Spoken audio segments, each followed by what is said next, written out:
Yo, what's happening, man? Welcome back to another episode of the Damn You 2 Sports Talk. This your boy Ralph Sneaks. Coming to you with another live episode, man. I think it's episode 22.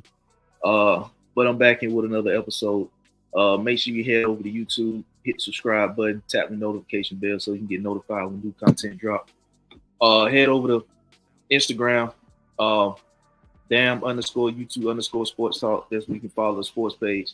It's got exclusive content, Sunday NFL picks before kickoff. Twitter X, damn you 2 sports talk over there. Or if you want to follow my personal page on IG is Ralph underscore sneaks. They scrolling down at the bottom of the screen. Head over to them platforms, follow, subscribe, I follow back. But yeah, man, we're gonna get into it. Another episode of football. Weekend full of football, both college and NFL. We had a shakeup in the AP poll, college football rankings. There's a new number one. Georgia's no longer number one. They dropped down to number two. Texas is now the number one team. They bumped up from 2 to 1. They just basically swapped with Georgia. Georgia fell from 1 to 2, and Texas went from 2 to 1. Georgia, let's start there. They had an ugly win at Kentucky. I'm sorry. They was at Kentucky, ugly win. I don't know if that was the case. I don't know if this was a case where Georgia went to Kentucky because they struggled in Kentucky before under Kirby Smart, but they won. They won, but they didn't look like the Georgia that we know them to look like in Kentucky under Kirby Smart. This ain't the first time they struggled in Kentucky with Kirby Smart as the head coach. They've struggled before in Kentucky, but they won the game in Kentucky. But it wasn't this close like Saturday, 13-12. Georgia scored the only touchdown of the game. Now, I will say this, Georgia, I don't know if any other team or how many other teams, if there is any other team in the country that hasn't allowed a touchdown so far this season. Georgia is one of them. They only gave up a field goal to Clemson. They only gave up a field goal to Tennessee Tech. And they only gave up 4 field goals to Kentucky. And like I said, Georgia scored the only touchdown of the game to edge them 13-12. But I don't know if this was a case of Kentucky came to play, because now Georgia is that team that everybody is throwing their best at, especially on the road. It's hard to beat Georgia in Athens. It's hard to beat them at home. You can throw your best stuff at them and keep the game close to halftime, but they pull away. They pull away at home. Now, when they go on the road, they're going to get the best of everybody because they're the team that has won 2 championships in the past 3 years. They're the team that's projected to be in the national championship game this year. So they're going to get the best from everybody when they go on the road. Then you look at the fact that they're in the SEC, which is a tough conference anyway.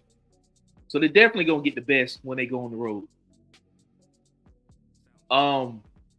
So I get that part of it, but I don't know whether it was the fact that Georgia kind of took Kentucky lightly, especially seeing what South Carolina did to them last week.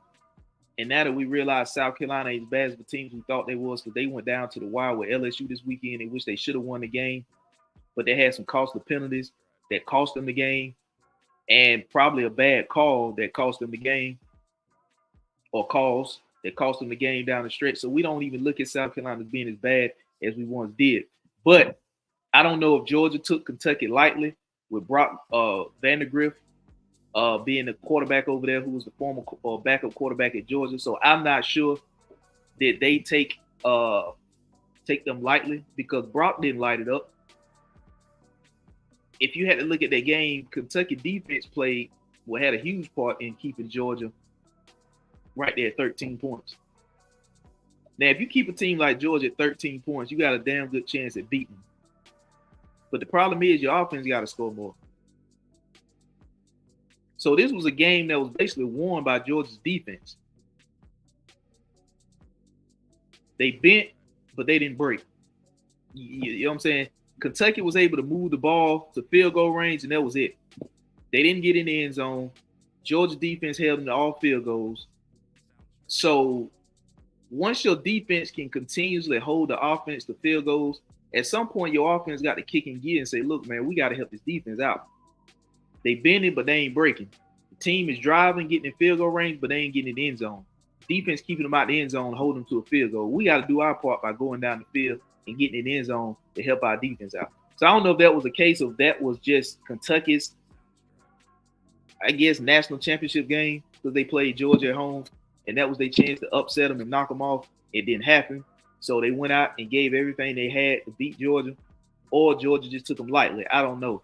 Because some of the play calling that I've seen, it was almost like they knew they were going to beat Kentucky. So it was like, why are we putting our best, showcasing our best play calling when we can just do some of the basic, simple things to move the ball on Kentucky and score points and get out of here without exposing too much? Because they have a bye week coming up. And then coming out of that bye week, they go to Alabama. So they got essentially 2 weeks to prep for Alabama in Tuscaloosa. So that's where they got to go. So, and you just seen Bama come off a win at Camp Randall in Wisconsin. I think it was 42-10. And to be honest with you, Bama hasn't looked as dominant as people would think they would look. I understand Nick Saban ain't head coaching over there no more. But even last year, Bama had slip-ups. And then coming in this season, I understand they undefeated. But last week, they won a battle with South Florida. And you know, they go to Camp Randall. They eventually pull off in the fourth quarter. And that game, if you look at the final score, you would have thought that game wasn't close, but it was close. Bama didn't pull off until late in the fourth quarter. So then they go to Wisconsin this week, and you know, take care of Wisconsin. But Wisconsin's quarterback went down in the first quarter, like midway through the first quarter, he went down. So you know, they ain't really been looking as dominant. So, like I said, it's a new top 10, you know. Texas, we're going to start with 10, Penn State 10, Oregon at 9, Miami at 8, Missouri at 7, Tennessee at 6, Ole Miss at 5, Bama's at 4, Ohio State 3, Georgia 2, and Texas the new number 1 team. But if you notice in there, there's 1, 2, 3, 4, 5. There's 6 SEC teams in there. You got Texas, Bama, Ole Miss, Tennessee, Missouri, Georgia. You got 6 SEC teams in the top 10. And they all look good. There's not a questionable SEC team that shouldn't be in there, you know, in my opinion. Missouri looked good, Tennessee, Ole Miss, Bama. Even though Georgia had a scare this weekend, but you can't knock that because, like I said, I don't know how much of that was they just underestimated Kentucky because it was Kentucky, or Kentucky really showed up to play because that was their national championship game trying to knock Georgia off. And like I said, Georgia's gonna get this on the road every game this season. So 2 weeks to prepare. They got Bama in 2 weeks. They got a bye week this week. Then they go to Tuscaloosa to play Bama. So you know, you look at Georgia. I don't know if it's the play call, is it Mike Bobo, or what the situation is over there. But teams you got to put away, you got to put them away. You can't go out there and have these scares like that. I understand this, you know, it's a conference game, but you're much better than Kentucky. Much better than Kentucky. So I don't understand all this lollygagging around coming into the game. You know what I mean? If you Georgia, if you the offensive coordinator, you need to go teams like this, you got to put them away early. You got to send a statement. And that's why you're not number 1 no more. That's why they dropped you number 2. You barely beat Kentucky because you didn't come out there and do what you're supposed to do. Once you finally woke up and realized that Kentucky came to play, you was in a battle. And now you let Kentucky get momentum and you actually got them thinking that they could possibly upset and beat you. You're not thinking like that. But now that you let them play that way so long and be in the game with you for so long, you got them playing and thinking like that. So now when you try to kick it into gear, you already trying to kick it into gear against a team who's already in gear. And you just now trying to kick it in gear.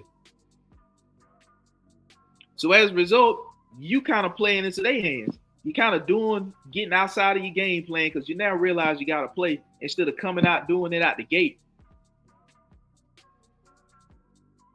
But you ain't do that. I guess you underestimated Kentucky. Kentucky played much better on defense than you thought they were going to play, and they didn't back down, and you barely beat them. You beat them, but you barely beat them. But the point I'm making is teams like Kentucky, you got to come out there and you got to go ahead and put them away early. You can't give these teams no chance to feel like they can upset you, especially on the road. That's what they're looking to do. You ought to hunt it now. If you Georgia, your teams are hunting you now. So you can't come out here and underestimate no team, especially on the road. You much better than Kentucky. You got to go out there and put these guys away early. You got better playmakers than Kentucky. You got a better quarterback than Kentucky. You got a better defense than Kentucky. You got a better head coach than Kentucky. You by far better than Kentucky across the board everywhere. You check all the boxes that Kentucky don't check across the board. You better. So you need to go in there, take care of them guys early, get them out the way, so then you can kind of coast late in that third quarter, going into that fourth quarter. You can kind of coast. There was no reason this game should have been a 31-9, 31-10 game. You should have been coasting in that fourth quarter. But instead, you barely win 13-12. Now you held them, but you kept them out of the end zone. I get that. You haven't given up a touchdown all season, so I get that. But offensively, I didn't like what I seen offensively. Now I hope they go back to the drawing boards and don't come out here looking like that. Coming out of the bye week, going down to Tuscaloosa. I hope they don't come out there looking like that. If they come out there looking like that, they're gonna lose. It's gonna be L. They're gonna get their ass handed to them down there in Tuscaloosa. But I don't think that's gonna be the case. I think Kirby realize and understand what I'm saying. I ain't saying it like I talked to Kirby, but I'm saying if Kirby is going back to the drawing boards, he's thinking what I just said. Like, we got to put teams like that away early. We can't have that carrying over week to week. And like I said, they get a bye week this week, so they get additional week to prep and get ready to go down and play Alabama in Tuscaloosa. So I think with Kirby being Kirby, they're not going to do that. They're going to come out. They're going to come out much more aggressive against Bama than what they did against Kentucky, because you're going to be playing a better defense in Bama than you just played in Kentucky. So you're not going to be able to lollygag and ass around in Tuscaloosa with Alabama the same way you came out lollygagging and assing around against Kentucky. That's a different team. That's a different team down in Bama than what you just played in Kentucky. Both games on the road at Kentucky. Now you're at Tuscaloosa in 2 weeks. So this is a statement game also coming up for Georgia. So they gotta really, in my opinion, come out the game aggressive. You know what I'm saying? They gotta come out of the half aggressive. They gotta win the first and third quarters, and then they gotta, play solid defense and still put up points, but they gotta really push the issue on defense in the fourth quarter. They gotta come out aggressive on offense. Well, really gotta push a defense all game. But they got to come out in the first quarter and they got to be aggressive. They got to be aggressive. They got to mix up the play caller. They can't be so vanilla. I understand you got the run game with ETN, but you got weapons. You got a quarterback that's projected to go in the top 5 in this year's draft. He's projected to be a Heisman Trophy candidate. You have that type of quarterback in Carson Beck. You need to be out there. You have weapons on the outside. You have a massive offensive line. You got ETN. You got two. You got Robinson and you got ETN. So you got 2 backs. You got weapons on the offensive side, but there's no reason for you not to be out there utilizing all the weapons that you have. You need to open this thing up early. You need to get these teams off balance. You need to push the ball down the field and get in the end zone. You need to be aggressive early. You don't need to give these teams chances, a chance to even think they got a chance to upset. You don't even need to do that. Because luckily you came out of there with a win.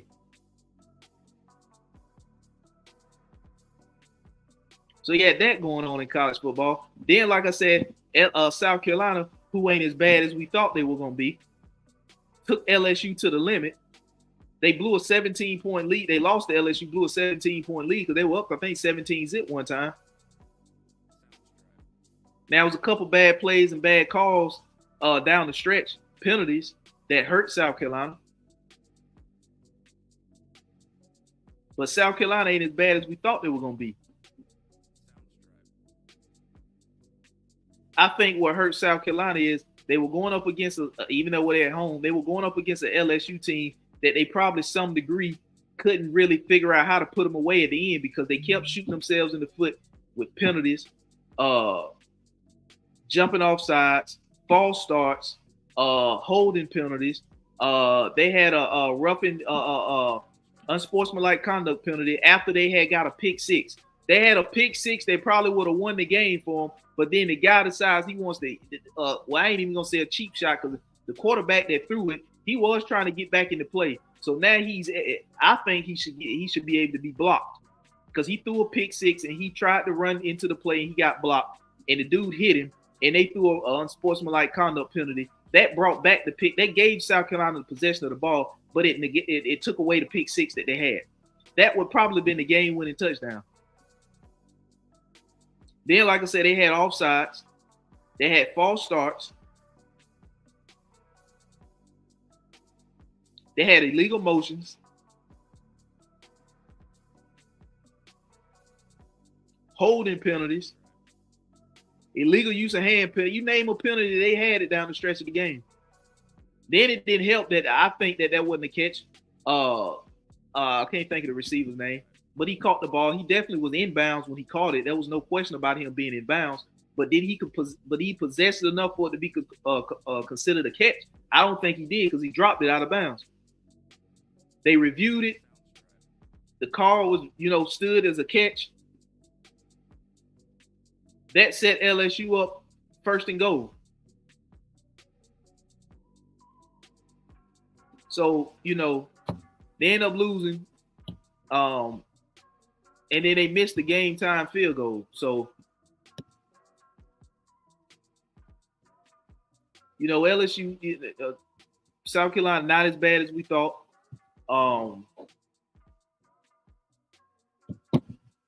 Tennessee taking care of Kent State. I mean, 71-0. There's no need to mention that. Miami 62-0 Ball State. Missouri beat Boston College. Just a rundown of the top 10 teams. Bama, like I said, 42-10. Texas, 56-7. University of Texas, San Antonio. So they play. I mean, these games really. Ole Miss 40-6 over Wake Forest. I mean, these games really wasn't close. Oregon 49-14 over Oregon State. These games wasn't even close. The closest game, like I said, was Georgia and Kentucky. And I think, like I just said, Georgia, they just need to do a better job of coming out being more aggressive to open the game up. Don't give these teams a chance to think they can beat you. Because that's what they get. Georgia's they hunted now. Everybody's throwing their best. We saw how piss poor Kentucky played the week prior at home against South Carolina, and then they come out and play solid defense against a Georgia team. That's why I said Georgia needs to come out and be more aggressive because they was a much better team across the board than Kentucky. So that's just a quick rundown of top 10 NFL. College football top 10 new AP. Like I said, Texas jumped from 2-1. That knocked Georgia down from 1-2. But we also had NFL action week 2. Some surprises, some disappointments. Yeah,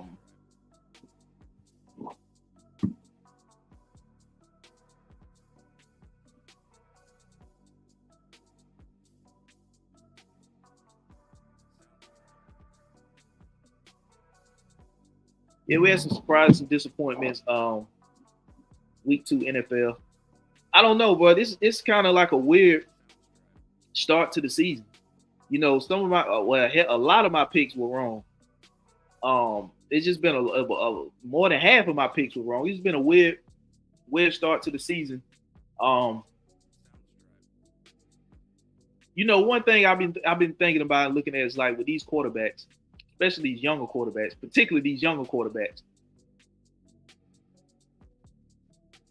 Why are teams so quick to jump and take a quarterback high in the draft when they don't have the coaching staff assembled for that pick for that quarterback that they drafted?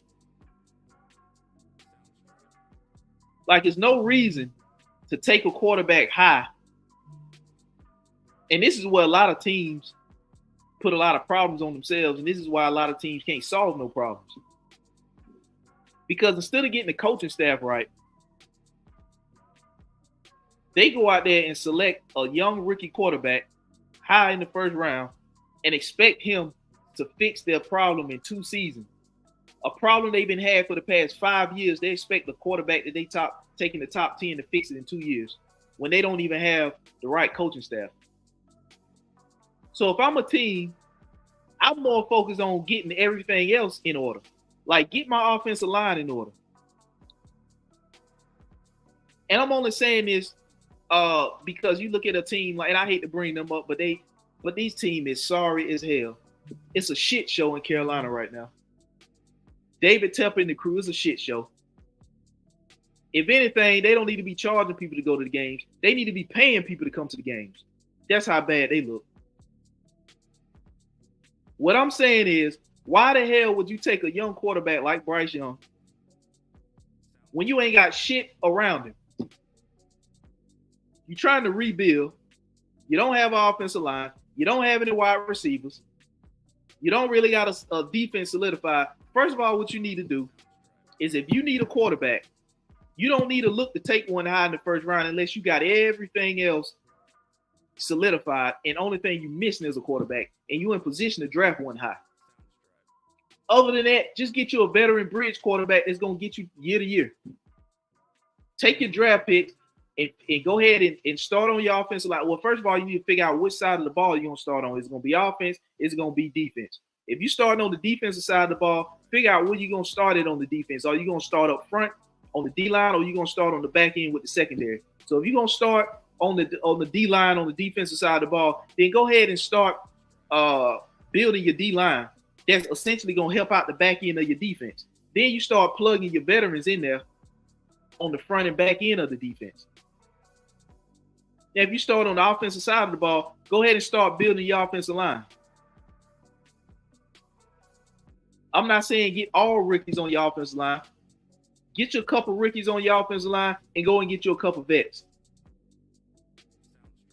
Get the guy some weapons. Develop a run game.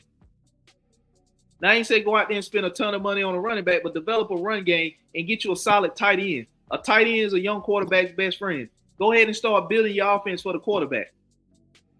Why the hell are they taking quarterbacks so damn high for a young quarterback to come in and fix a problem in 2 years that you've been had for the past 5? You ain't had the coaching staff for that quarterback. So now what you're doing is you're wasting the pick, because you're not going to get out of that quarterback what you drafted to get out of that quarterback. So you essentially wasted a pick on a guy that ain't going to fix your problems, because you still got the same sorry-ass staff. You don't have a staff to dwell with that quarterback. So essentially, you take him and think the quarterback is supposed to fix your issues in 2 years, the same issues you've been had for the past 5. You think this young quarterback is going to come in and fix them in 2 years. You don't have nothing around him for that to happen. Now, I think what they about to do in Carolina is, I think Roger Goodell and the NFL, they're going to have to investigate this David Tepper dude. They're going to have to investigate this owner. Because like I told y'all before, you got the big umbrella, which is the NFL. And then you got each NFL franchise up under that umbrella, which is a representation of the NFL. The Carolina Panthers, they ain't selling tickets. They ain't selling merch. They don't have a fan base. They ain't getting no national televised games. They doing everything to be in the negatives that you could possibly do. They selling tickets for $4 and $5. Now, the NFL is a $1 billion brand. Now I get it. At one point, the Cleveland Browns were bad too. I get that. But one thing about the Cleveland Brown fan base is they were loyal. They were showing up to the dog pound. They were still selling tickets. They were still selling merch. So they were still generating revenue even though they were bad. But the Carolina Panthers, They ain't generating shit. They losing money. Ain't nobody buying tickets. Ain't nobody buying merch. They ain't getting no national televised games. They ain't got a fan base outside of Charlotte. Now, the only fans of the Carolina Panthers that will be outside of Charlotte will be people from the Carolinas that moved somewhere else and they took their fanhood with them wherever they moved. But you got more people moving into cities like Charlotte from outside of Charlotte that they bringing their fan base into Charlotte. So if you see people at the games in Charlotte, they ain't damn Panther fans. They fans of the opposing team that's coming in to play the Panthers. Now, if you look on TV, or if you can damn find a Panther game on TV without buying a damn NFL ticket, because that's probably the only way you're gonna watch a damn Panthers game, unless you in the Metro Charlotte area where you can get the game. But outside of that, you gotta get the damn Sunday ticket to watch the Panthers game, because ain't nobody putting that shit on prime time. They ain't getting no damn Fox or CBS games. They ain't getting no Sunday and Monday night games. They probably ain't even getting Thursday night games. So if you ever see a game of Carolina Panthers on TV and you see the blue in the stands, don't mistake the blue for fans. That ain't the damn fans. Those are empty seats. The seats are painted blue. Nobody's at the damn game. They ain't selling tickets. Tickets going low as $4 and $5, and they still can't damn sell them. So the NFL going to have to step in and do something about this. The David Tepper guy. They're going to investigate this guy and do something. Because right now the Carolina Panthers are making the NFL brand look bad.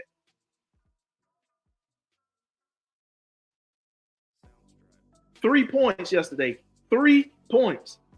You got a quarterback that can't even pass for 100 yards. You got a quarterback that's got to slightly jump just to throw the damn ball because he can't see over the offensive line. The run game, non-existent.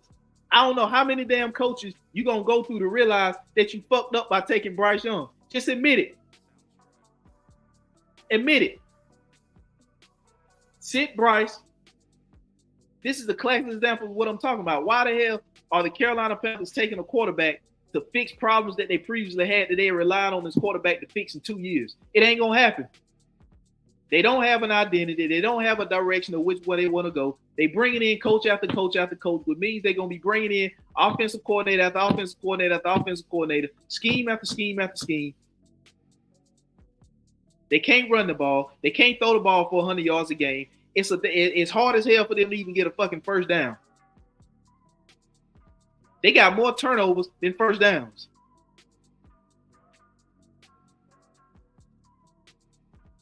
Nobody at the game. The ones that's at the game is booing.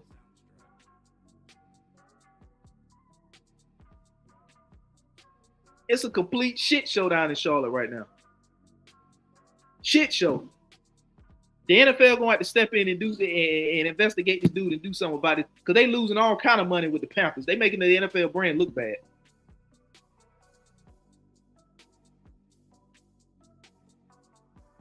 You can't do nothing. You can't run the ball. You can't throw the ball. Yeah, I mean, everybody that come in there and play Carolina or everybody that play Carolina look like Pro Bowlers.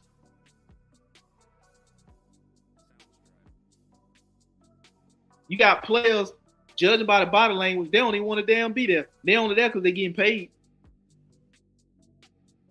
That's it. They're getting paid to show up, so that's why they're showing up. Why the hell would a team like the Carolina Panthers go out and spend that kind of money on a guy like Jadeveon Clowney? Now, me personally, in my opinion, Jadeveon Clowney at this point in his career, he's a rotational piece. He's a depth piece for a contending team. He's not a piece that you go in with a rebuilding squad like the Carolina Panthers to pay for, to be an every down starter. He's not that right now. Now, if you take Clowney, and I'm not saying this particular team, but if you take Clowney and put him on a team similar to San Francisco or similar to the Jets or something like that, that already got a defense assembled, and they don't necessarily need him to be an every down starter, but he'll be a nice rotational piece for them to come in on third down or whatever the case may be, then that's more of what Clowney is now. He's not a player that you go and spend a shitload of money on in free agency for a team like the Carolina Panthers, who got other holes to plug. They're not going nowhere no time soon. So why the hell would you spend that kind of money on a player like Jadeveon Clowney now? That makes absolutely no sense. That's the type of shit I be trying to tell y'all. They don't have a direction or an identity of what they want to do. They just doing shit just to do it. Why the hell would you spend that kind of money on a running back in Miles Sanders?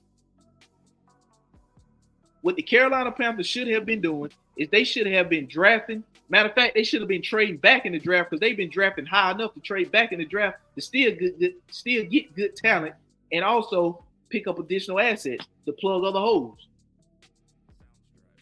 It didn't make sense when they didn't trade Brian Burns to the LA Rams, allegedly for 2 first-rounders and a second-round pick, but instead they traded him to the Giants for a second round and a 5th round.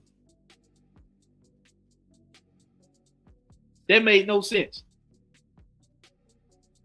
And now if you Dave Canals, the head coach, you gotta step in. You gotta open your mouth. You gotta say something. I understand you're head coach now, and you're probably happy to have that job.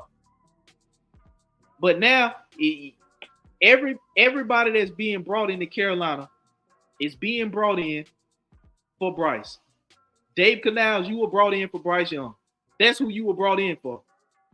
They relying on you to fix Bryce Young, even though they know they fucked up. They're not going to say that. They just bringing you in because they relying on you to fix Bryce Young based off what you did with Baker Mayfield and Geno Smith. They're bringing you what brought you in to fix Bryce Young. And if Bryce Young ain't fixed, they're going to point the fingers at you, although they know they fucked up with selecting Bryce Young. So if you Dave Canals, you started 0-2. It's an ugly 0-2. It ain't a close 0-2. It's an ugly ass 0-2. Like I said, you got more turnovers and picks than you do first downs. So if you Dave Canals and you want to have any, I don't think that they're going to fire Dave Canals this because it's his first year. And that will be another strike against his organization and how bad they look. But if you Dave Canals, what you got to do right now is you got to say to yourself, this guy Bryce Young ain't it. I can try one more time to fix this, but if we're gonna have if we're gonna give these fans any type of faith to look forward to going into next season, because we can't do nothing about this season. This season already over. Ain't a damn thing we can do about this season. But give people some faith and some hope that still want to be with us going into next season. Because if you don't fix this shit now, the people you got with you now, you ain't gonna have them going to next season. So it's gonna be another hit. You think you ain't selling no tickets this year, you ain't gonna have a damn thing out there in the stands next year. You gonna hear echoes in the damn stand next year. So what you got to do right now is you got to go ahead and chalk it up and say, look, Bryce ain't the guy. Let's just go ahead and get a vet in here. Let's see what this veteran can do. Let's see if we can win a few games with this vet. Let's see if we can get the guys on this team to get back to believing and fighting hard and playing for each other. Because it don't even look like that. You look at a Panther game, it look like every man for himself. They don't even want to damn be there. They just out there playing because they getting paid. They just out there because the damn NFL schedule say they got to be out there playing who the schedule say they got to play. They look pissed off at Bryce Young, especially Adam Thielen, wide open, streaking down the side of crossing over the middle of the field, and damn Bryce Young can't get him the ball. He won't step up into his throws. His footwork don't look good. He can't see over the line. Everything's a damn check down. Now you went and took Xavier Leggett in the first round of this past draft out of South Carolina, the wide receiver. You can't even get him the damn ball.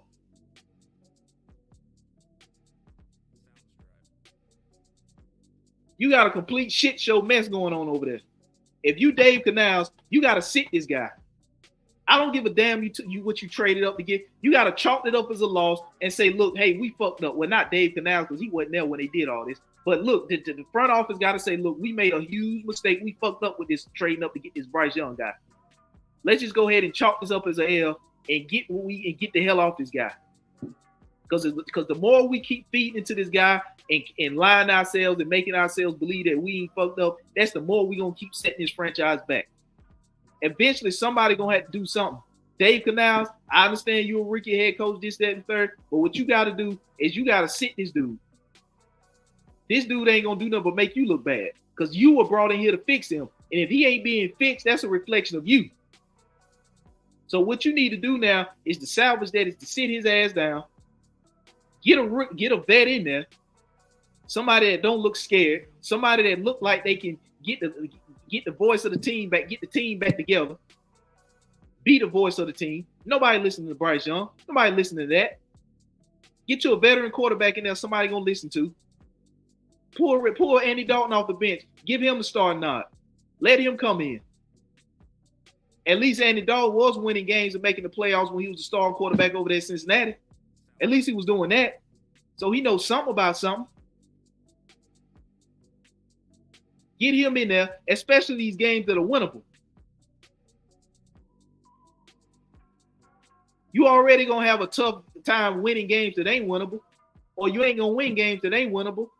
So at least win the games that are winnable. And I don't even know what game this season they favored in, because I don't know who's worse than them right now. But you got guys that's out there half-ass and they don't even want to be there because the team and the ownership and the front office is sticking behind Bryce Young, a guy who is not even a leader. Get a guy in there that's got some bass in his voice, put him back there, get him to start nod, let the team start developing and playing hard. Get a guy something to feel good about. Don't nobody feel good about going in there getting their ass whooped the way they get whooped every week. All because you want to stick with Bryce Young. If he ain't winning games or if he ain't coming close to winning games, sit his ass on the bench. Don't keep him out there fucking up the team. So that's exactly what you're doing. And guys are feeling like that. You got guys out there that don't want to be the laughing stock, but because you're sticking with Bryce Young, you are the laughing stock. You seen the frustration on Adam Thielen's face.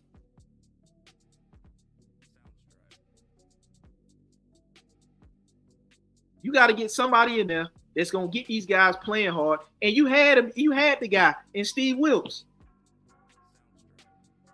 Steve Wilkes had this team one game away from the playoffs after he fired Matt Rule, which was a disastrous season. He went 500 the rest of the way, 6-6. Came down to the last game of the season at Tampa, in which they had a lead at the half.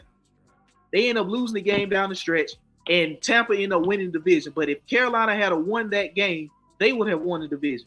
But even more, if you go all the way back to when they played the Atlanta Falcons earlier in that season, that they came from behind on a P.J. Walker Hail Mary pass, caught by DJ Moore. DJ Moore took his helmet off out of the back of the end zone. They threw a flag, which pushed the extra point back, and they ended up missing the extra point and losing to the Falcons by a point. Now, if they had won that game, that last game of the season probably wouldn't have mattered. But you still want to win that game, because if you Carolina, you ain't in no position to drop games just because. Then they ultimately came back and said that was a penalty that shouldn't have been called because DJ Moore was out of the field to play when he took his helmet off. He was out of the back of the end zone. He was back there by the stand where the fans at when he took his helmet off, out of the back of the end zone behind the goalpost. So they came back and reviewed that and said a flag should have never been thrown on that because DJ Moore was out of the field to play when he removed his helmet. But back to what I was saying about Kelly, you got to sit this guy. Nobody out there looks like they like playing with this guy. Sit him down. If you Dave Canals in the back of your head, you know this ain't your guy. This ain't your guy. That goes back to the point I'm making. Why are we taking these quarterbacks high, expecting for them to solve problems in 2 years that team's been had for the past 5? Like, why is the Carolina Panthers thinking Bryce Young is going to solve the issues that they've been having? He's not going to solve them. If anything, he's going to add on to the issue. He's adding on to the issue. He's not solving. He's adding on to the issue.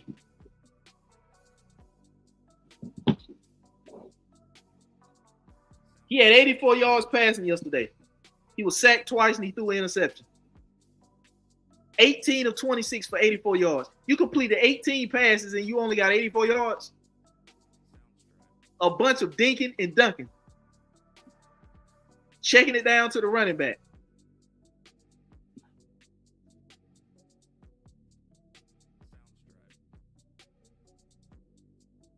Four and 5 yard passes.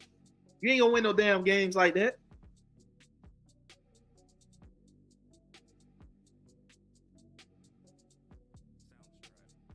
You got people that you ain't even getting in it. You ain't incorporating them in offense.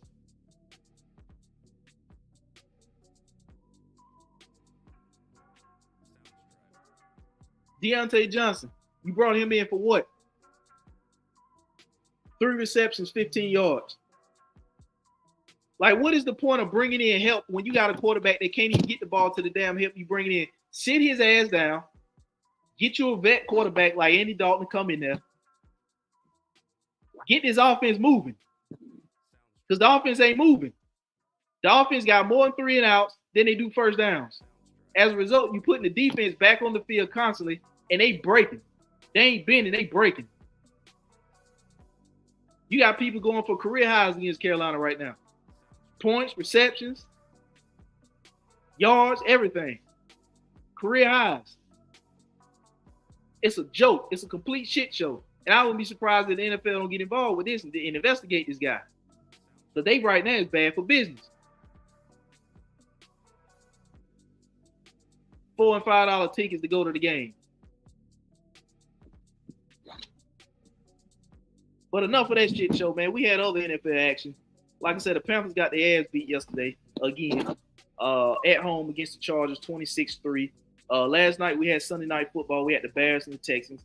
CJ Stroud, again, another stellar performance, hell of a performance. 23 of 36, 260. He had a TD. He was sacked 3 times. But they edged out the Chicago Bears 19-13. Caleb Williams, 174 yards passing, 2 picks. He got sacked 7 times. I think he was without Keenan Allen and Rome Meduze.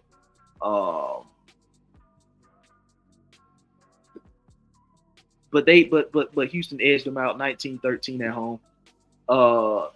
Then you had Kansas City and Cincinnati. Kansas City coming out on top, 1-point win, 26-25. Controversial call, pass interference. Looking at it in slow-mo, what I've seen, it was pass interference. But you got to understand that the Kansas City Chiefs is the NFL's new version of the New England Patriots.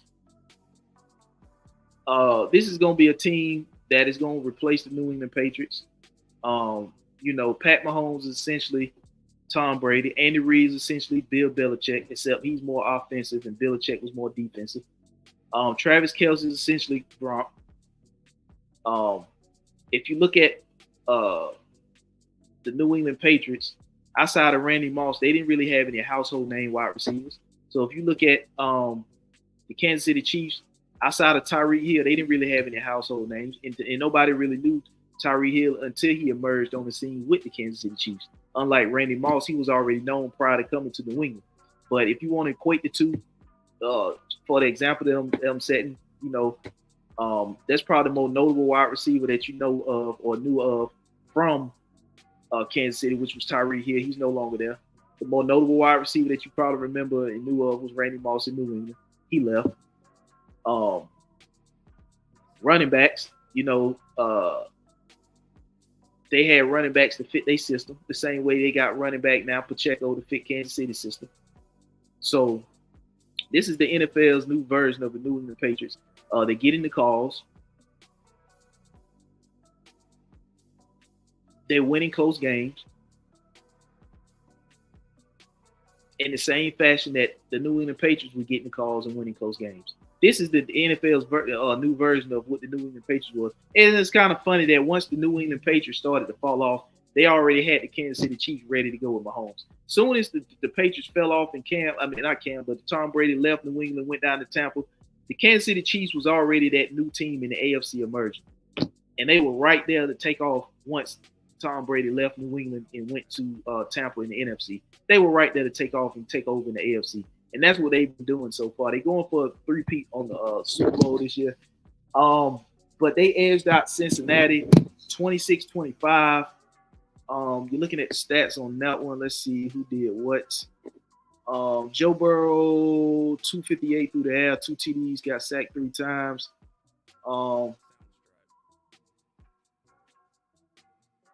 Pat Mahomes, 151 through the air, 2 TDs and 2 picks, and he got sacked twice. But they edged him out. So yeah, that's what Kansas City is. Kansas City is now is the new version of what the New England Patriots were. So they're gonna get the calls, they're gonna get the home cooking, they even gonna get it on the road. So things are gonna sway in their favor.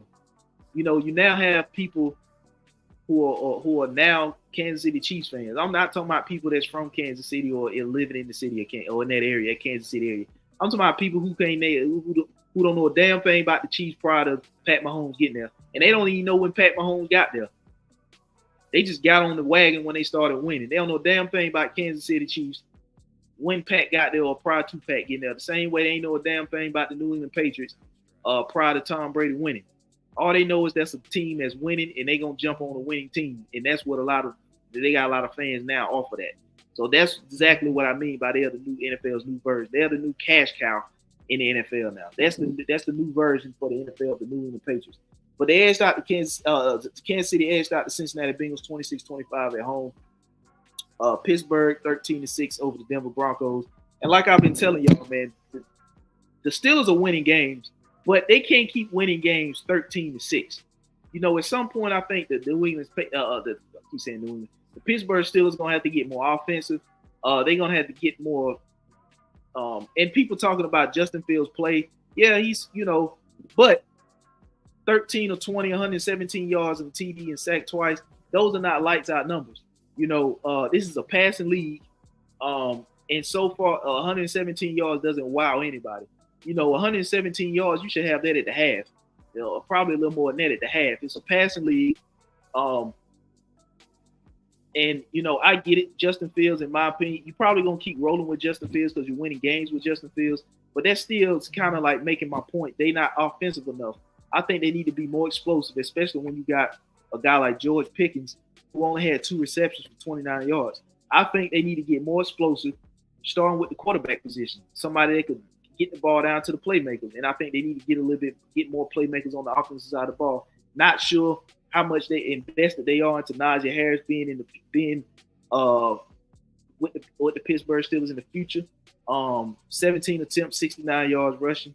Warren 9 attempts, 42 yards. Justin Fields had 8 attempts for 27 yards. Cordell Patterson 2 attempts for 3 yards. They got to get more offensive. Those offensive numbers ain't good. And in Denver, you put it up against a bad Denver team. 13 points. I get it on the road, back-to-back weeks on the road. Last week you was in Atlanta, this week you in Denver.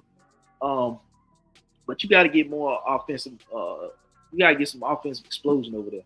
You got to get more aggressive. You got to get more offensive over there in Pittsburgh, in my opinion. Offensive coordinator Arthur Smith over there now. So still, you got to get offensive over there. You can't win a lot of games 13-6 in this NFL. I just think that you got to be more offensive. They're winning games. That's good. They're winning the games, but I don't think that you can rely solely on that. So Pittsburgh 13-6 over Denver.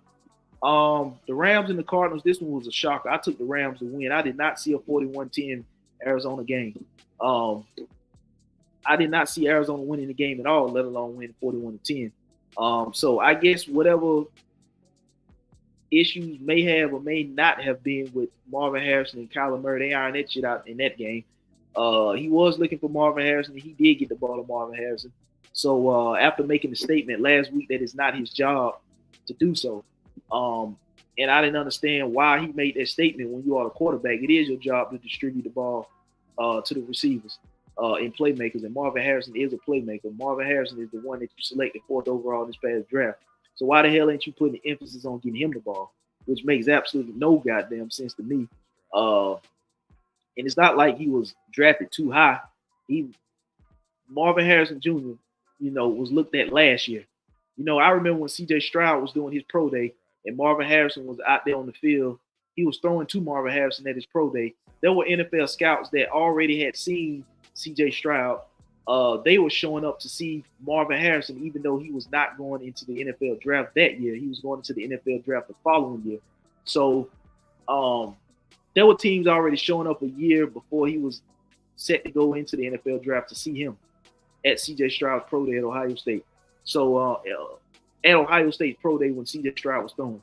So, so somebody said something to somebody about something dealing with getting the ball to Marvin Harrison, because that's exactly what they did. They beat the divisional Rams 41-10. I didn't see that. I had the Rams winning that game, especially how the Rams played the week before against Detroit on opening night, Sunday night. But you're looking at Kyler Murray. Well, Stafford, he had 216 through the air. He didn't throw for a TD or a pick. He got sacked 5 times. Blake Corum, he did get 8 carries, 28 yards. Kyron Williams, 12 carries for 25 yards. So they didn't get the run game going at all. Um, Cooper Kupp 4 receptions, 37 yards. After last week, he had 21 targets. I think he had 10 or 11 receptions. I think he had 11 receptions or something like that last week on 21 targets. That wasn't the case this week. No Puka Nacua. He's missing some time. So he didn't play. You're looking at Kyler Murray, 17 of 21, 266, 3 TDs. He only got sacked once. James Conner, they did get the run game going actually in Arizona. James Conner had 21 rush attempts, 122 yards and a TD. Kyler Murray, 5 attempts, 59 yards. So they did get the run game going. Marvin Harrison, 4 receptions, 130 yards. So they was throwing the ball down, 2 TDs. So they was throwing the ball down the field, getting it to Marvin Harrison. He had 8 targets, but he had 4 receptions for $130. So they did emphasize getting the ball to him. This week, like I said, somebody told somebody something about something that Kyler Murray said, and they ain't gonna come out and say that, but I can tell from last week's game to this week's game, something was said somewhere to somebody about something, and it got through because they ended up getting the ball on 8 targets, 4 receptions, 20 something yards, and 2 TDs or something. So they did something. Another shocker was the Raiders and the Ravens. Right now, I'm just surprised at that AFC North division. You got the Ravens who are 0-2. You got the Cincinnati Bengals who are 0-2. And you got the Cleveland Browns who are 1-1. So the team that I said need to get more offensive is the team that's at the top of that division right now, the Pittsburgh Steelers. Now, it's only 2 games into the season. I get that. But I did not expect the Las Vegas Raiders to go on the road to Baltimore and get a victory. They won 26-23. If you're the Baltimore Ravens, you got to get in there and figure out what the hell is going on. Because starting 0-2, like I said, it's only 2 games. But 2 games can make a big difference towards the end of the season, determining whether or not you get in the playoffs or not, whether you control your own destiny or not, whether you need help from another team losing or not. You know what I mean? Like I said, people don't look at it like that because it's the first 2 games of the season. But you got to look at it down the stretch. If you had won one of those 2 games or both of those games to start the season, especially when you were favored and should have won those games and you didn't, and now you relied on help from somebody else at the end of the season that you didn't get, because there's other teams that are still jockeying for playoff position and still fighting to get in. So nobody's going to help nobody, especially if you're a team like the Baltimore Ravens. You're not looking for help. You shouldn't be looking for help. You should be controlling your own destiny. And this was a winnable game at home against the Las Vegas Raiders in which you lost. So you fall to 0-2 to start the season. And like I said, this AFC North with Cincinnati 0-2 and Baltimore 0-2, and then Cleveland being 1-1 as they beat Jacksonville yesterday. And the team that I said need to be more offensive, like I said, they sit at the top of the division right now at 2-0 with Justin Fields as the starting quarterback. So, and if you had to rank the quarterbacks in that division, I don't think that you would put Justin Fields or it should have been Russell. Where it was announced it was going to be Russell Wilson until he had to sit out week 1, and then they went back with Justin Fields week 2.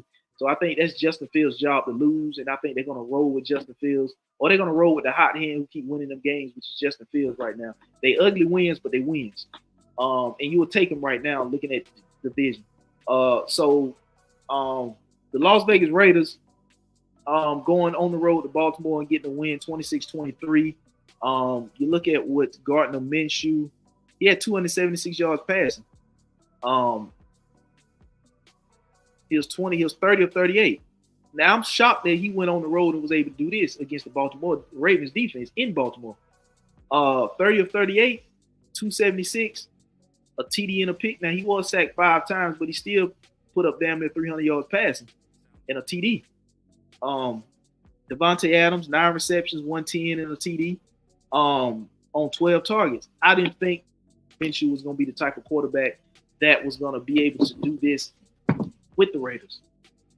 I'm shocked that they went on the road and won this one, as I had Baltimore beaten the Las Vegas Raiders. I had Brock Bowers 9 receptions on 9 targets for 98 yards. So, I didn't think that was going to be done. I thought Baltimore was going to come back and win this game this week, especially after they lost the season opener to Kansas City. I thought they were going to come back home and take care of business against a team that they were favored to beat. But they didn't. They lost. Now they fall to 0-2. Lamar, 21 of 34, 247. He had a TD and a pick, and he was sacked twice. Derrick Henry, 18 attempts, 84 yards, and a TD. Lamar, 5 rush attempts, 45 yards. Zay Flowers, 7 receptions, 91 yards, and a TD. Isaiah Likely, 3 targets. He only got 2 receptions for 26 yards. Now, that's the guy I think they need to get more involved in the offense. If you had to pick a weakness about this team or area about this team that was a weakness, you would probably say the receiving core. I don't think any of these guys, Zay Flowers, you can't really – I mean, he's a second-year receiver. You can't really expect him – you can, but you can't really expect him to be your number one go-to guy. He's second-year receiver. Mark Andrews ain't been healthy enough to really be considered that since he's been in the NFL. Isaiah Likely. So the receivers is, if you had to pick an area of weakness with Baltimore, would be the receivers. And you got a guy like Isaiah Likely, who's a tight end, but who can also line up as a wide out, and they can present mismatch problems, especially when you're in the red zone. I think you need to get him more involved than just 3 targets and 2 receptions on 26 yards. You got to scheme some things up to get this guy going. He can be a mismatch nightmare. He's athletic, and he's not a blocking tight end. He needs to be out running routes, and if he is blocking, it needs to be a chip block, and then he needs to be releasing, getting ready to receive a pass. I think you got to get this guy more involved. But I didn't see Las Vegas going on the road winning this game, but they came out with a win to go 1-1 and dropped the Ravens to 0-2 to start the season. Seahawks, Patriots. I took the Patriots to win this one, in which they almost did, but it was the Seahawks who took the cross-country trip, went to Boston, went to Foxborough actually, and beat them. I'm surprised at how the New England Patriots started the season. I didn't think the Patriots was going to be – I thought the Patriots was going to be borderline like what the Panthers is right now. I thought it was going to be a complete shit show over there. But the more I look at it, they actually got a side of the ball in which they can start on. And they have started on. It's a damn good start. On the defensive side of the ball, because you got defensive-minded head coach Gerard Mayo over there. So defensively, I think the New England Patriots are pretty solid. Having Christian Gonzalez on, and then you got Jabril Peppers, and then you got the other safety, Kyle Duggar. So just imagine if they get into this draft and they high enough to get a Travis Hunter type of player who can, I don't know what they're going to draft him to play, either wide receiver or DB. But if you add him to that defensive group over there with Christian Gonzalez on the other side, they're there. I mean, and then they probably could, replace what they lost in Matthew Judon. I mean, you'll have something solid over there. You already got something solid defensively over there if you're the Patriots, but you could be real special on the defensive side of the ball if something like that happened. But Geno Smith, 33 of 44, 327 yards. He threw for a TD and was sacked 3 times. Metcalf, 10 receptions, $129 with a TD. Jackson Smith and Jigma, 12 receptions, 117 yards. He actually had the most targets on the team, 16, followed by DK Metcalf with 14. So then if you look at the Patriots, Jacoby Brissett, 15 of 27, 149 yards with a TD. The run game, Gibson, 11 attempts, 96 yards. So they had pretty solid. Ramon Stevenson, 21 attempts, 81 yards rushing. So they was able to get the ground game going against Seattle. But it was Seattle that came out on top 23-20 in overtime.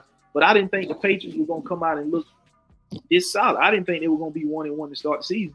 I thought they were going to be 0-2, losing to both Cincinnati and Seattle. But then yesterday I made the pick that they could upset Seattle. Seattle making the cross-country trip. And being a defensive team, I think they were going to give Geno Smith some problems, but evidently that wasn't the case. Because Geno threw for 327 on the defense in Foxborough. And they came out of 23-20. Browns at Jags. Like I said, the Browns are now 1-1, bouncing back after their ugly ass loss at home last week against the Dallas Cowboys. They beat Jacksonville. Jacksonville now falls to 0-2 to start the season. 18-13 win. Let's see. Deshaun Watson, 22 of 34, 186 yards. He didn't throw for a TD or pick, was sacked twice. Trevor Lawrence, 14 of 30, 220. So nobody threw for a touchdown in this game. He was sacked 4 times. That really wasn't a game I was interested in. So, Cleveland won 18-14 to go to 1-1, and Jacksonville drops to 0-2. Giants and Commanders, another one that I would really care about, but the Commanders end up winning on a game-winning field goal. Daniel Jones, 16-28, 178 yards, 2 TDs, and he was sacked once, which is surprising that he was only sacked once. I thought he was going to be sacked about at least 4 times. Malik Neighbors, 10 receptions, 127 yards, and a TD. If you look at Jaden Daniels, 22 of 39, 226 yards. He didn't throw for a TD, but he was sacked 5 times. Brian Robinson, 17 attempts, 133 yards rushing. Jaden Daniels, 10 attempts, 44 yards on the ground. I think there's too many attempts for Jaden Daniels with his frame. 10 attempts rushing the ball for him. I don't think that's going to be a good recipe. I think that if you continue to do that, you're going to beat him and run him into the ground. And it's going to be a whole nother RG3. I hope not, but it's going to be a whole nother RG3 situation over there. You're going to run him in the ground and he ain't going to be worth nothing. So they got to do better with they got to provide him some weapons too. I understand they got rid of a receiver and sent him to the Eagles. But I don't think you need to run Jay McDaniels 10 times a game. Now, if you want to run him maybe 5, split that in half because he is a mobile QB. But I didn't see the game yesterday, so I don't know how much of those rushing attempts were drop back passes, and then he just took off once the pocket collapsed, or took off when he couldn't find nobody down the field, and he just took what the defense gave him with his legs. I don't know how much of that was that, or was it design runs for Jay McDaniels. I hope it wasn't design runs, but if he has to, improv with his legs when the play breakdown or when the pocket collapse or, when he can't find an open receiver, he just take what the defense give him. Then you got to do what you got to do, get out of bounds, get out. But I don't think they need to have 8 to 10 design runs for this guy. You want to sprinkle in 2 or 3 design runs and then, let him do his thing, But 10 attempts, I think that's too much for Jaden Daniels.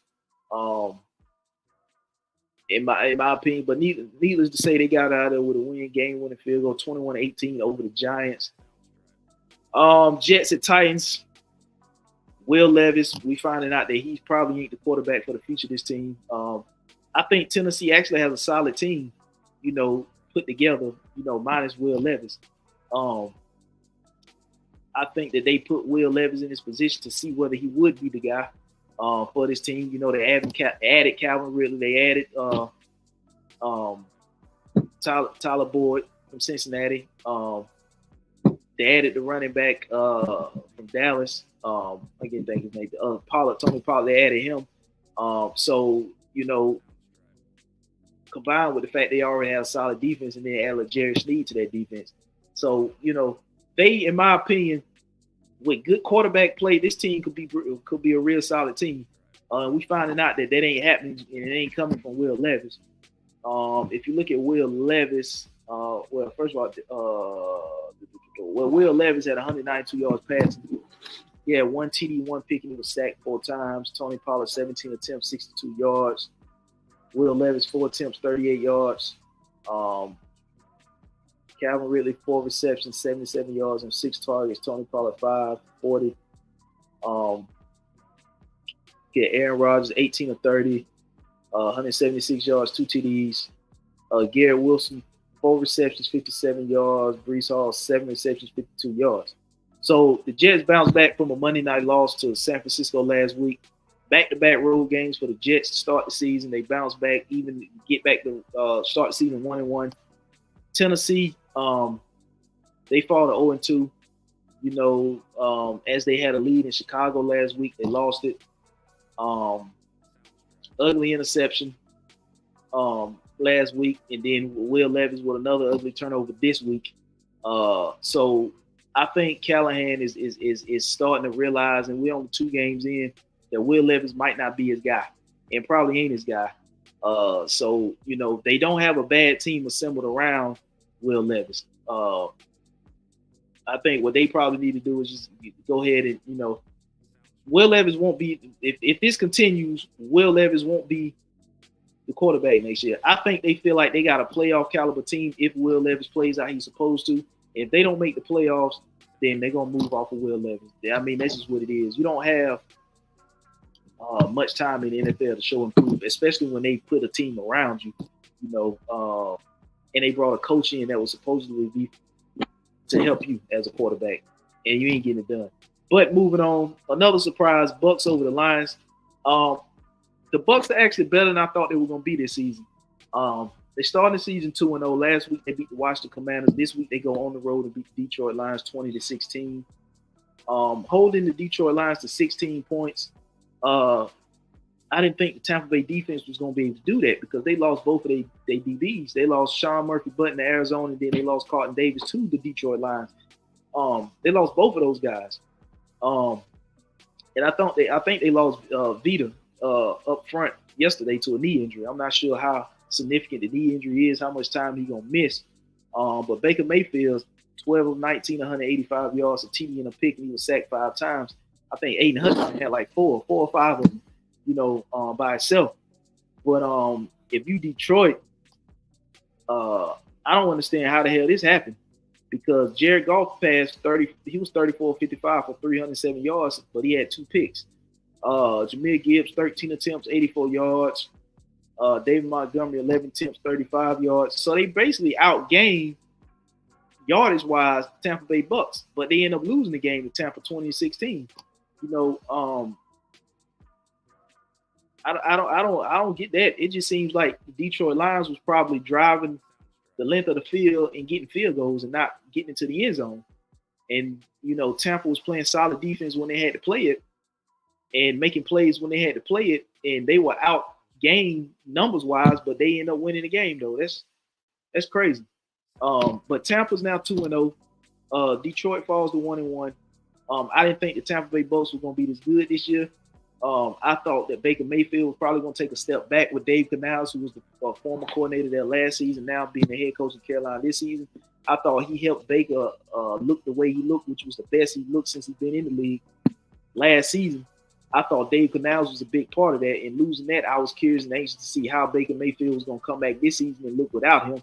But they starting the season 2-0. Baker seemed to be doing pretty much the same thing so far this season that he did last year. Like I said, we only 2 games in, but going on the road, beating a playoff contending team like the Detroit Lions in Detroit. This is the same team that you lost to last year in the playoffs. So coming back, beating them in Detroit, who you lost in Detroit to last year, that was big early in the season. Like I said, 2 games in, but Tampa Bay sitting there 2-0, and they better than I thought they was going to be. So right now in the NFC South, the only team that looked like, well, we'll see what Atlanta do tonight against Philly, but right now the 2 teams that seem to be pretty much taking off and looking better than a lot of teams right now is the Saints and the damn Buccaneers. 49ers at the Vikings. That's another game I missed. I didn't think that San Fran was going to lose in Minnesota. Now the news about Christian McCaffrey, and you having to start Jordan Mason because Christian McCaffrey he's on the IR, so he's gonna miss at least 4 games. Could be more than that with the injury that I read. But I didn't think that San Francisco was gonna go to Minnesota and lose the game. I didn't think Sam Darnold was gonna look yesterday the way he did against San Fran, especially after San Fran coming off a good solid win on Monday night against the Jets. So now San Fran fall to 1-1 and the Vikings go to 2-0. Brock Purdy, he threw for over 300 yards. He was 28 of 36, 319. He had a TD, a pick, and he was sacked 6 times. Jordan Mason, 20 attempts, 100 yards, and a TD. So you had the ground game going, and then you had it going through the air with Brock Purdy throwing for over 300 yards. So that was just defense letting Minnesota get up and down the field. Now, they gave up a 97-yard pass to Justin Jefferson. Sam Darnold, 17 of 26, 268, 2 TDs, a pick, and he got sacked 3 times. Aaron Jones, 9 attempts, 32 yards, and Chandler, 10 attempts, 82 yards. So that was just the defense of San Francisco that let them down. That 97-yard play, that did them in. Sam Darnold threw it to Justin Jefferson. That 97-yarder, that did them in. But I didn't think that San Francisco was going to lose this game in Minnesota. I picked San Francisco to go to Minnesota in the game, but obviously they didn't. They lost to the Vikings 23-17 as they go 1-1 and the Vikings go 2-0. The Saints at the Cowboys, I did not see this at all. I thought the Dallas Cowboys were going to beat the Saints. I thought the Saints were going to fall to 1-1 and Dallas was going to go to 2-0. But not only did the Cowboys lose, they got all kinds of hell beat out of them. 44-19 in Dallas. Um, you got Derek Carr. It looked like he jumped in a transformation chamber or in a time machine and went back about 5 years.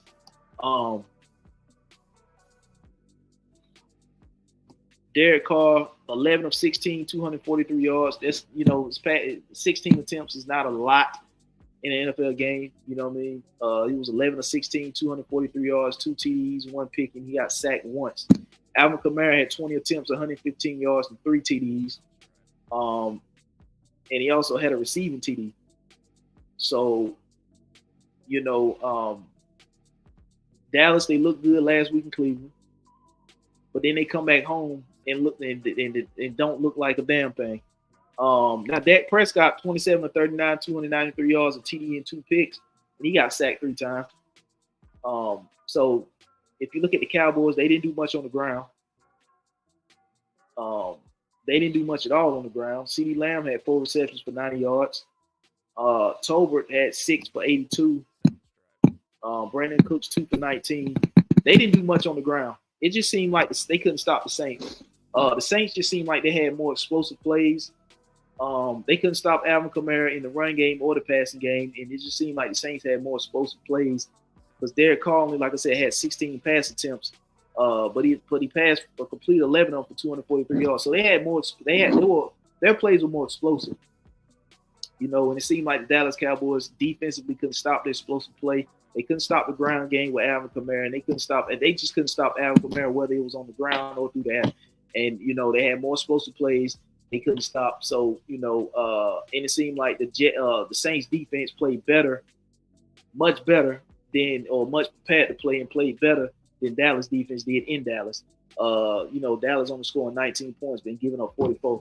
But I didn't see I didn't see that much hell getting beat out of the Dallas Cowboys. I didn't even see them losing the game. I took Dallas to win that game, coming back home. But they didn't. The Saints beat all kinds of hell out of them, 44-19. So like I said, now it's looking like the teams in the NFC South, like I said, look like it's the Bucs and the Saints. Like, well, we only 2 weeks into the season now, but so far looking at these two teams, the Bucs and the Saints, these two teams look like they could be at the top of the NFC South, jockeying for a playoff spot. If not, both teams could end up in the playoffs. I mean, who knows? There's still a lot of season left to go. There's still 15 games left to go. And we'll see what Atlanta do tonight. Yeah, the Colts and the Packers, in which I lost that one too. I took the Colts over the Packers with Malik Willis getting the start with Jordan Love out. I didn't think Malik Willis was going to do enough to win the game. I thought that Anthony Richardson was going to outplay, even though the game was at Lambeau, I thought Anthony Richardson was going to outplay Malik Willis. But it ended up being Malik Willis outplaying Anthony Richardson. Anthony Richardson, 17 of 34, 204 yards. He had a TD and he had 3 picks. Now, Green Bay is a better defensive team, but I thought Anthony Richardson would do enough with his legs to kind of offset that and come out of there with a slim victory, but that wasn't the case. Jonathan Taylor, 12 attempts, 103 yards rushing, so they was able to get the ground game going with Jonathan Taylor. Richardson had 4 attempts for 37 yards, so yeah, they was able to get 140 yards on the ground between them two players. But Anthony Richardson only 17, 34, 204, but the 3 picks is what hurt him because they lost 16-10. Now, Malik Willis only threw for 122 yards. He was 12 of 14. He threw for 122 yards, and he had a TD. He didn't get sacked. Josh Jacobs was a big part of that offense yesterday. He had 32 rush attempts for 151 yards. So they did a lot on the ground, and it was more of groundwork and defense because they got 3 picks, and then you had Josh Jacobs rush for 151 yards. So they did it on the ground, and they did it with defense. So they took care of the Indianapolis Colts. Green Bay going to 1-1, Indy going to 0-2. Start the season. The Bills and Dolphins, that was a Thursday night game in which the Bills beat the Dolphins. And, the biggest story from that was Tua's concussion issue. Since then, he came out and, or I've seen that he said he has no plans to retire. So, which I think he should, because that's ugly. That many concussions. And then he had suffered a concussion last year against the Buffalo Bills on that same field. That was before the scary one at Cincinnati on a short week Thursday night. So somebody got to try to talk to this dude, which I'm quite sure people are talking to him, reaching out, talking to him, that he got to think about his family and his health more than football. And he just, signed a contract. I think he's getting like $53 million a year. So he got his guaranteed money, and good for him that he got his contract, because this right here is a big issue. This concussions, the way he's getting them, and not just getting them, but it's like they're ugly concussions. I mean, I'm quite sure people reaching out to him trying to talk him into just saying, you gotta think about your health and family over football. So, but tonight we got Monday Night Football, Falcons at Eagles. I'm gonna make my prediction here. I'm gonna take the Eagles, even though I think they're gonna be without AJ Brown, but I think they're gonna do enough, or should do enough, to beat the Falcons. The Falcons last week fell at home, 18-10, I believe it was, to the Pittsburgh Steelers. I think the Eagles are more explosive than the Pittsburgh Steelers. I'm gonna take the Eagles with Saquon. Saquon seems to be 100% healthy, especially the way he came out last week when they played in Brazil against the Packers. He seemed to be healthy. He seemed to be ready to go this season. Like I said, I think they're going to be without AJ Brown this game, but I think they're still going to do enough to beat the Falcons. I think they're going to do enough to beat the Falcons. I don't know what the Falcons' issues are. Like I said, I'm gonna keep saying this. It's only 2 weeks into the season. There's still 15 games to go. But Kirk Cousins didn't look good last week against a solid Steelers defense, and I'm not sure how good he's gonna look this week against a solid Eagles defense. Now, if you had to pick a weakness about this Eagles defense, it would be the secondary, because they're young in the secondary, and the secondary can be exploited. But if you ain't got the quarterback to exploit it, then that kind of cancels that out. But I'm gonna take the Eagles to win it tonight. I could probably see like maybe like a 27-17 type of game. I could be wrong, because half of the picks that I picked this past week was off. This whole week was off. But I could be wrong. But I'm gonna take it. I'm gonna take Philly in Philly tonight. It's probably gonna be like a 27-17 type of game. You know what I'm saying? So I'm gonna take the Eagles in that one. And I think the Falcons and Raheem Morris are going to get back to the drawing boards after this week, because I think they're going to fall to 0-2. And you're going to be right down there with the Panthers at 0-2. But the thing about the Falcons' schedule is, I looked at it, and the last time I checked, if I remember it right, the early part of this season is kind of difficult. But then once you get halfway through the season, it lighten up, and then on the back end it gets lighter. So I wouldn't be surprised if Atlanta start off slow, but then pick it up midway through the season, then finish strong down the stretch of the season, because of how light the schedule is going to be on the back end, and how it lightens up towards the middle of the season. It gets even lighter on the back end. So struggling right now for the Falcons. I wouldn't be surprised if they just go through this little, this difficult stretch of their schedule early on in the season, and then start to pick it up when the schedule lightens up towards the mid-season, then down the stretch.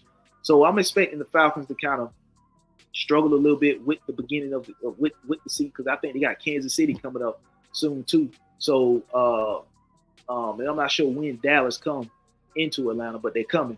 So the front end of their schedule is going to be loaded, and then like I said, once it get probably like midway through the season, it lightens up, and then the back end down the stretch of the season is going to be even lighter.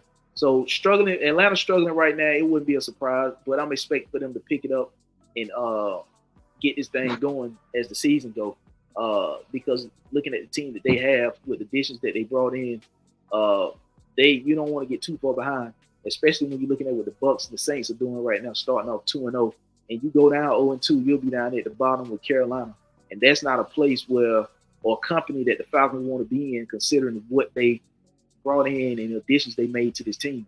That ain't the company they want to be in, down there at the bottom of the division.